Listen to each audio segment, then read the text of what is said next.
Surroundings లో 5 to 6 kilometres distance లోనే మనకి ఈ ప్రాజెక్ట్ సరౌండింగ్స్ లోనే మనకి ఇవన్నీ రాబోతున్నాయి అనమాట.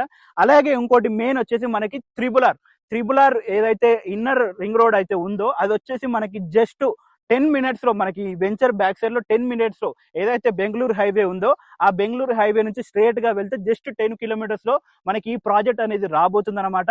చాలా అంటే చాలా చాలా డెవలపింగ్ ఏరియా అనమాట. మీరు కనుక ఇప్పుడు ఇన్వెస్ట్మెంట్ కనుక చేసుకున్నట్టయితే లేదా మీరు ఇక్కడ వర్క్ చేస్తున్న వాళ్ళైతే ఇక్కడ ఇల్లు కూడా రెడీ టు కన్స్ట్రక్ట్ అనమాట. మనకి సరౌండింగ్స్ లో కూడా ఆల్రెడీ విలేజ్ మనకి ఇక్కడ సరౌండింగ్స్ లో హౌసెస్ ఉన్నాయన్నమాట, రెడీ టు కన్స్ట్రక్ట్ అనమాట. మంచి విల్లాసు లేదంటే మీ ఓన్ హౌస్ లేదంటే ఇన్వెస్ట్మెంట్ గురించి చూస్తే మీరు ఓపెన్ ఫ్లాట్స్ కూడా మీరు కొనుక్కోవచ్చు అనమాట. మీకు ఎలాంటి డౌట్ ఉన్నా మనం ప్రతాప్ రెడ్డి అన్న నెంబర్ అనేది స్క్రీన్ పైన ఇవ్వడం జరుగుతుంది. మళ్ళీ ఇంకోసారి చెప్తున్నాను, మా నుంచి కానీ ఎవరి నుంచి కానీ ఎలాంటి కమిషన్ అనేది తీసుకోబడదు అనమాట. మీకు ఎలాంటి డౌట్ ఉన్నా అన్నకి ఎంబటే కాల్ చేయండి, డీటెయిల్ గా అన్న అనేది మీకు ఎక్స్ప్లెయిన్ చేయడం జరుగుతుంది. ఆ నెంబర్ కి కంపల్సరీగా కాంటాక్ట్ అనేది అవ్వండి. సో